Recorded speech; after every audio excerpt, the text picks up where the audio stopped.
waktu yang dekat di sini gold ini berpotensinya paling nggak dia bakalan turun dulu.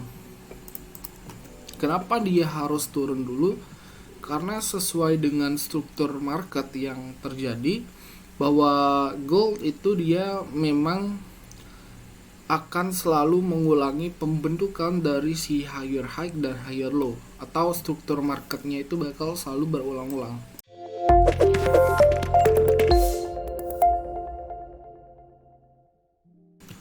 Hai friends, kembali lagi bersama saya Yudi Puspa Yoga. Dan pada kesempatan kali ini kita akan membuat Monday Market Review yang seperti biasa kita buat di hari Senin. So without any further ado, let's get on to it. Nah, jadi di minggu kemarin itu kita ada sempat share beberapa forecast yang udah pada running. Salah satunya juga ada di gold. Kita bisa melihat di sini kalau kita masuk ke daily time frame. Oke. Nah, jadi di sini kita akan forecast 4 pair aja yang memiliki high probability. Jadi yang pertama seperti biasa ini kita akan forecast si DXY dulu. Ntar kita lanjutnya ke gold. Nah, kita forecast DXY dan di sini kita sudah memasuki DXY ya. Nah, jadi DXY ini adalah indeks dollar currency. Yang dimana kalau si DXY ini naik, berarti lawan dari USD itu akan menurun. Jadi kita ngambil patokannya pada si DXY biar lebih simple. Kita sekarang berada di time frame daily. Nah, seperti yang kita lihat di sini, harga telah menembus resistan di sini. Ada sebuah resistan yang sudah ditembus oleh si DXY.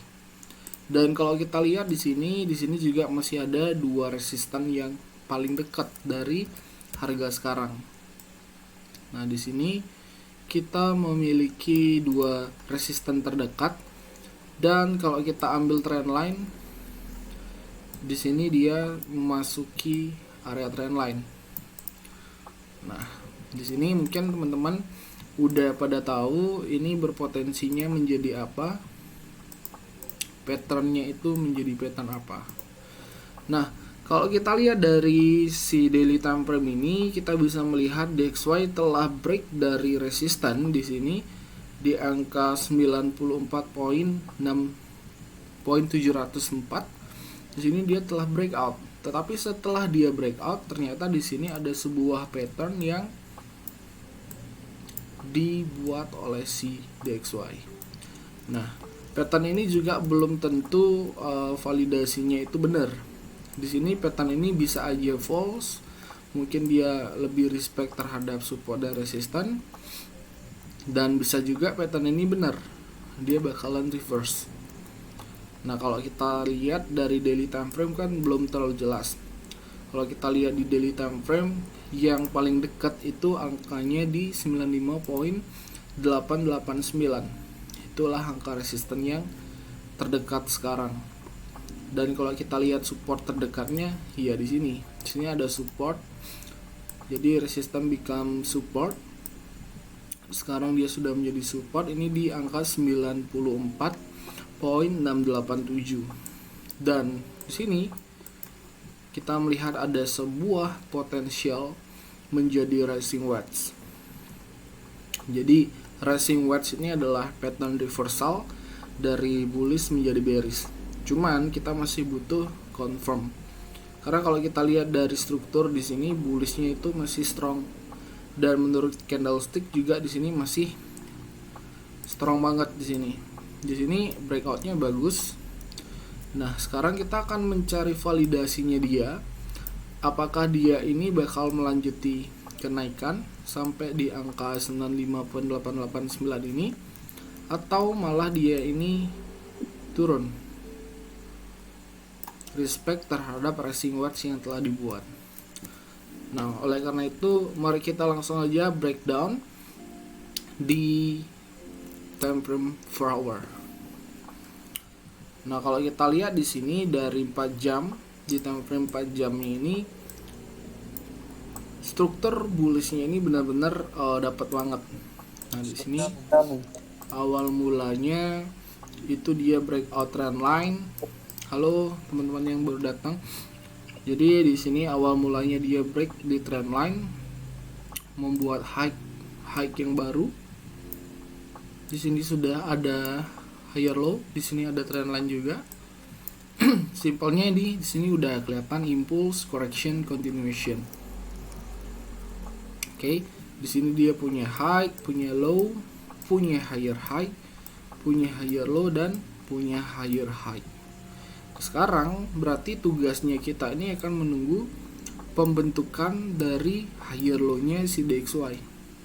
Mungkin ada potensi dia korektif turun, lalu dia melakukan kenaikannya lagi. Oke, sini ada potensinya dia membentuk sebuah pattern continuation, entah itu dia mau buat bullish flag atau pattern yang lain.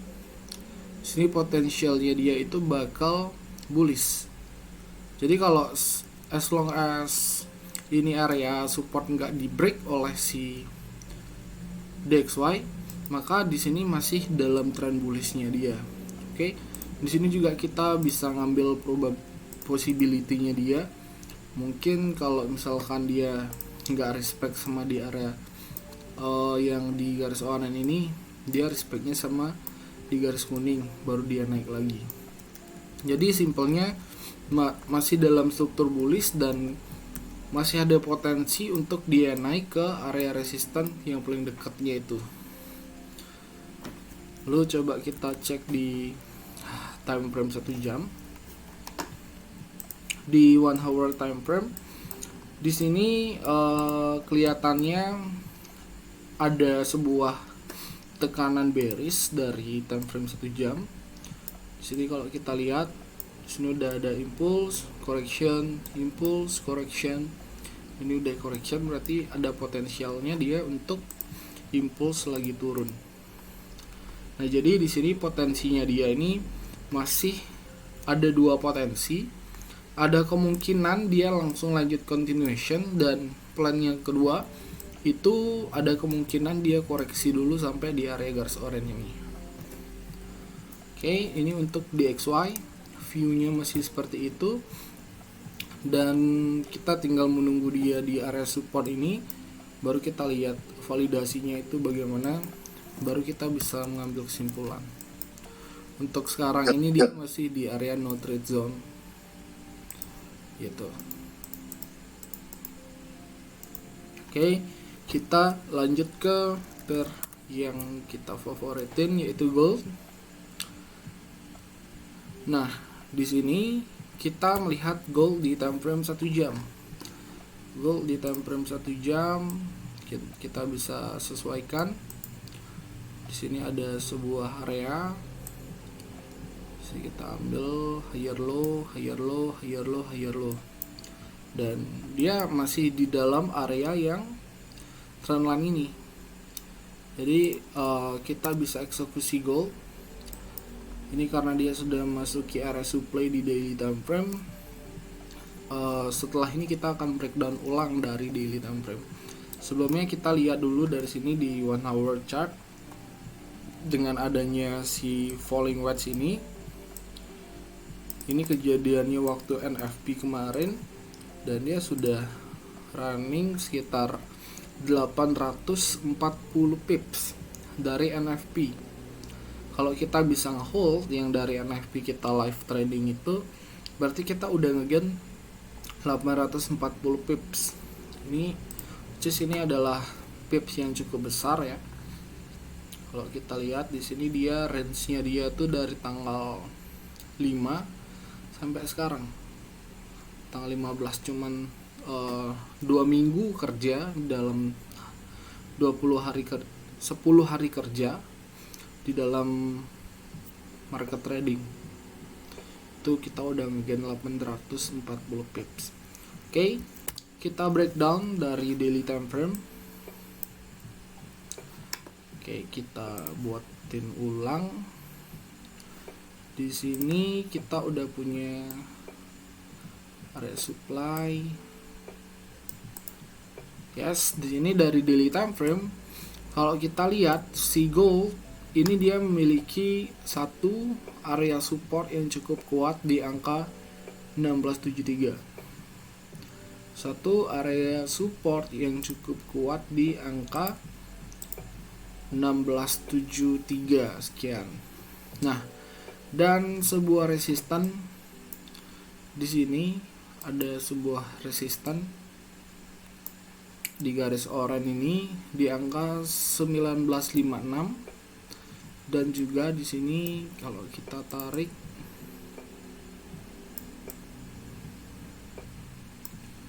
di angka 1912. Nah, jadi ada 3 area. Yang pertama ini di area supply, which is dia sudah masuki area tersebut. Lalu yang kedua ada 1905, ini ada area resisten. Dan yang ketiga itu ada di 1957, ini juga area resisten yang kuat. Jadi dalam waktu yang dekat di sini gold ini berpotensinya paling enggak dia bakalan turun dulu. Kenapa dia harus turun dulu? Karena sesuai dengan struktur market yang terjadi, bahwa gold itu dia memang akan selalu mengulangi pembentukan dari si higher high dan higher low, atau struktur marketnya itu bakal selalu berulang-ulang. Dan kalau kita lihat di daily time frame, si gold ini dia belum mempunyai higher low, jadi ada potensial ya paling nggak tuh dia bakalan koreksi ke angka 1830. Paling nggak dia koreksi terdekatnya itu ada di angka 1830, dan harga sekarang itu dia masih di angka 1860. Setelah itu ada potensialnya dia akan melanjutkan mungkin sampai ke 1900. Oke. Ini potensi yang kita lihat dari daily time frame. Dan kalau kita lihat di 4 hour chart di sini trend memang masih dalam bullish trend. Jadi kapan kita bisa eksekusi gold ini untuk mendapatkan short term sell-nya? Jadi di sini kita ada sebuah potensial bahwa dia ini akan turun dulu sebelum dia naik. Nah, untuk kita eksekusi sell, kita bisa menunggu di sini.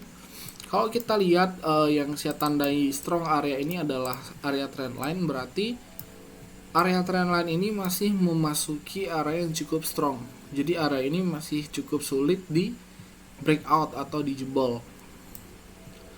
Nah, sekarang tugasnya kita ini, kita yang pertama bisa gambar area resisten terdekatnya dia. Nah, di sini kita coba tarik garis ya. Di sini ada trendline resistance, ada potensial menjadi ascending broadening wedge. Lalu area supply di sini masih belum bisa di break oleh si gold ini sendiri. Berarti kita punya area juga di sini yang masih belum di break. Sekarang strukturnya dia ini masih dalam uptrend atau bullish trend, dan dia masih respect terhadap support area atau di trend line. Sekarang kita punya area terdekat itu di angka 1868. Ini adalah area resisten yang baru aja dibuat oleh si gold. Lalu next, yang pertama yang bisa kita lakukan adalah kita menunggu adanya false break di sini. Kalau memang ini ada potensial menjadi false break, dia ngebreak lalu dia masuk lagi ke dalam, maka ini potensialnya bakal turun. Oke. Ini kalau dia ngebreak lalu dia masuk lagi ke dalam ini dan dia pullbacknya di sini, potensialnya dia bakalan turun. Yang kedua, di sini kita bisa menunggu, misalkan dia valid nih, breakoutnya dia valid, dia bullish, lalu dia pullback, terus dia masih naik terus. Berarti kita sellnya itu bisa ditunda dulu.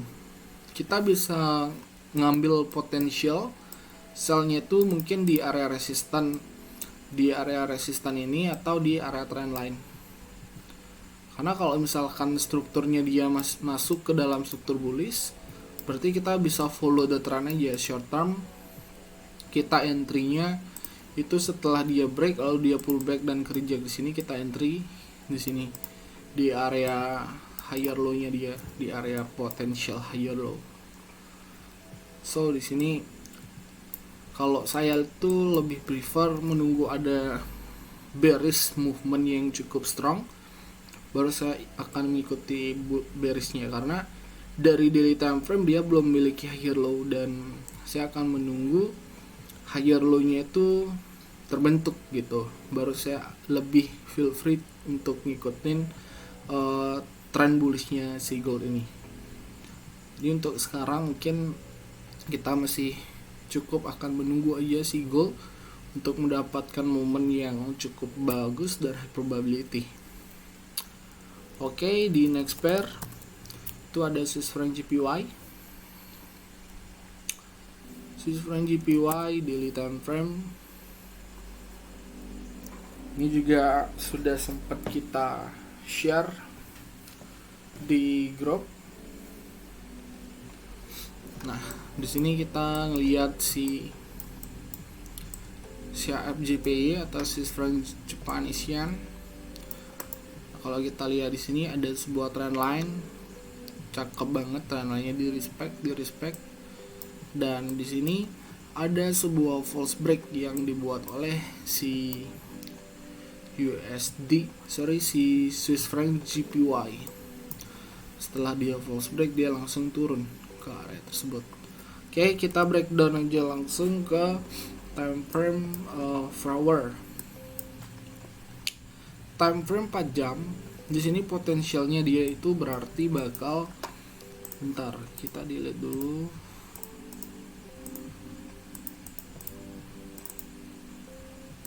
Sekalian kita review ya.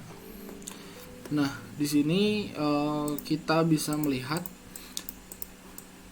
dengan adanya sebuah falling wedge di sini, dia berhasil naik untuk melengkapi right shoulder-nya dari time frame 4 jam ini.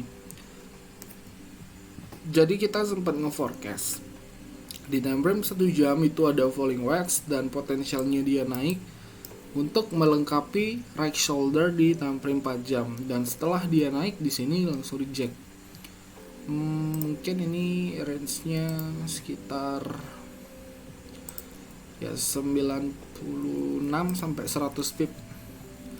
Range dari right shoulder sampai di area take profit ini 107 pips kalau dapat di pucuk. Oke. Dan sekarang kalau kita lihat di sini ada banyak banget candlestick consolidation ya, seperti ini. Jadi kalau kita copy di sini, oke, ini potensialnya dia bakal ngelakuin hal yang sama.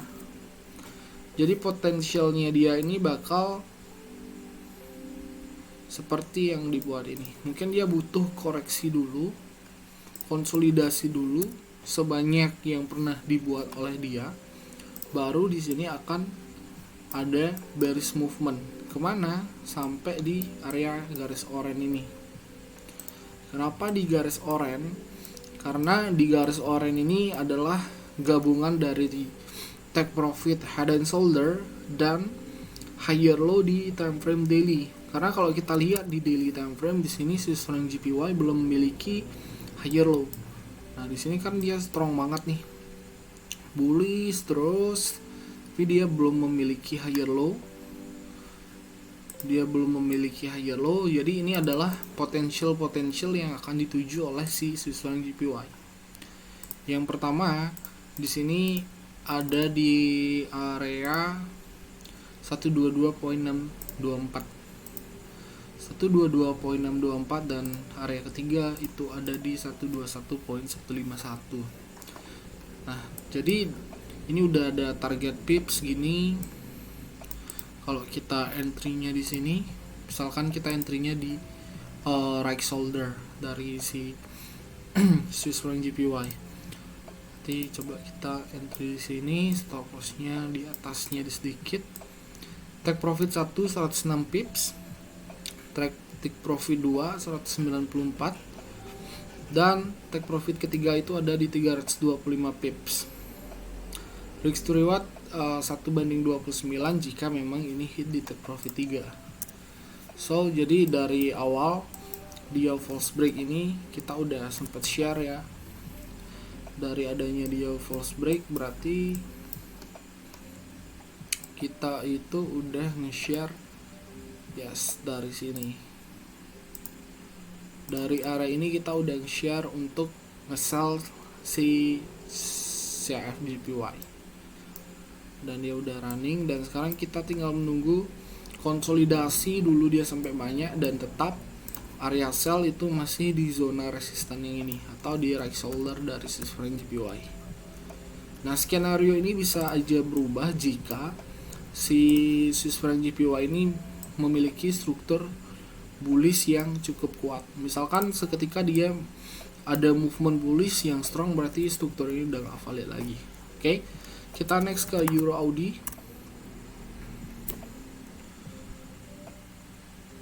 Oke, Euro Audi sesuai skenario juga di sini. Potensialnya dia akan turun dulu sebelum dia melakukan kenaikan. Oke, kita sudah sempat bahas juga di sini. Dari daily time frame, di sini kalau kita breakdown ya, ada support di sini. Di sini ada support di angka paling bawah, dan kalau kita lihat di weekly deh, di weekly time frame kita breakdown aja dari weekly time frame. Nah, support yang paling bawah di sini adalah support pada weekly time frame. Oke, kita lihat di sini ada garis oranye ini. Ini adalah awal mulanya dia reverse bullish, terus dia turun lagi balik mendekati di area support yang pernah ngebuat dia reversal. Cuman di sini kalau kita lihat dari weekly time frame, ini bisa menjadi break and retest. Ini adalah lower high dari si Euro Audi, karena kalau kita lihat tren masih cenderung bearish ya di weekly time frame. Tren masih cenderung bearish, dan next support yang paling jauh itu ada di sini 1.36140. Oke, di sini ada masih space untuk dia melanjutkan bearish movement. Oke, ini perspektif dari weekly time frame. Oke, kalau kita lihat di daily time frame, di sini dia ada sebuah sebuah movement bullish tiba-tiba karena adanya falling wedge. Dia bullish kencang, lalu dia turun lagi ke sini. Nah, di sini potensialnya dia turun itu ada di zona yang saya buat ini. Nah, di sini kita masuk ke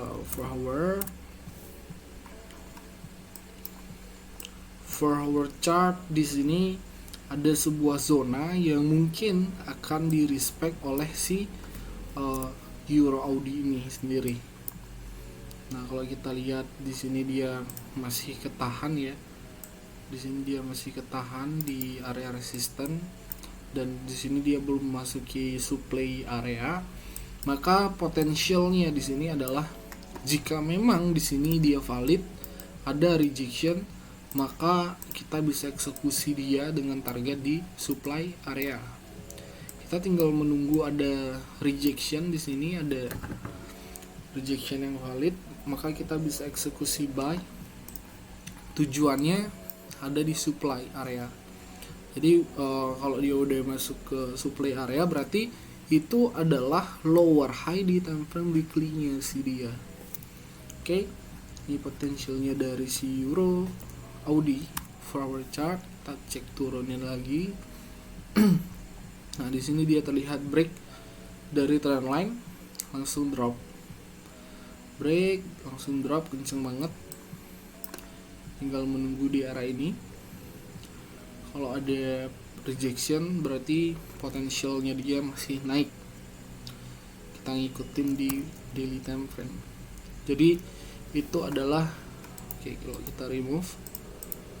Nah, di sini itu adalah area untuk pembentukan higher low di daily time frame.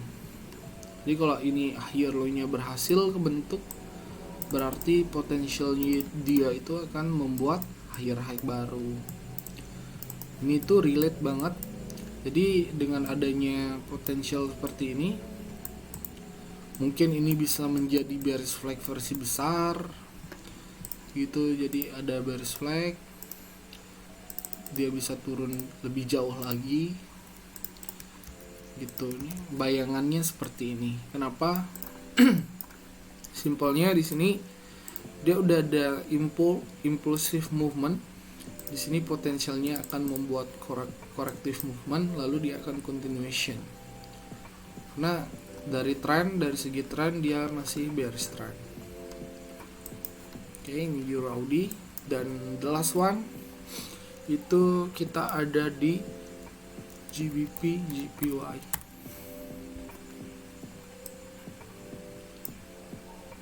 Nah, GBP JPY di sini kita udah sempat forecast dari, coba kita lihat dari weekly time frame. Di sini weekly time frame potensialnya dia akan membuat sebuah channel, dan di sini ada trend line, di sini juga ada resistance. Oke, di weekly time frame kita move ke daily time frame. Daily time frame garis oranye ini nggak berhasil di break dengan bagus. Jadi kita udah sempat di jauh-jauh hari kita udah sempat buat MMR, itu dia bakalan turun dulu, dan ternyata dia beneran turun. Ini di sini kita build trend line, kita masuk ke 4-hour chart. Nah, 4-hour chart ini dia masih nggak jelas, cuman targetnya tetap target kita akan menunggu si GBP JPY ini turunnya sampai antara di sini atau di, oke, kebanyakan garis, kita buat simple dulu ya.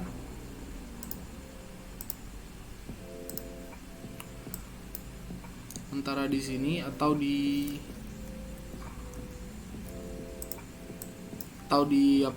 trend line daily-nya.